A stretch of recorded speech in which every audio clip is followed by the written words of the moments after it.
না, এই রত্নমণ্ডিত সভাগৃহেই নয়, আরও আগে আমাকে জানতে হয়েছিল আমার কোনো বাসনা নেই, নেই কোনো নিজস্ব ইচ্ছা।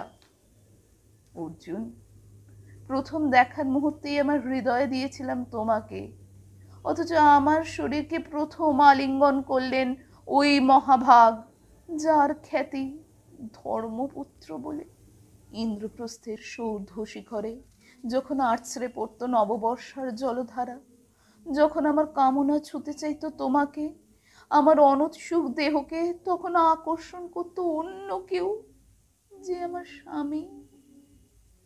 বসন্ত রজনীতে কিংসুকের প্রমত্ত উল্লাসে তোমার ব্যাকুল বাহু টেনে নিত আমাকে নয়, অন্য কোনো যুবতীকে।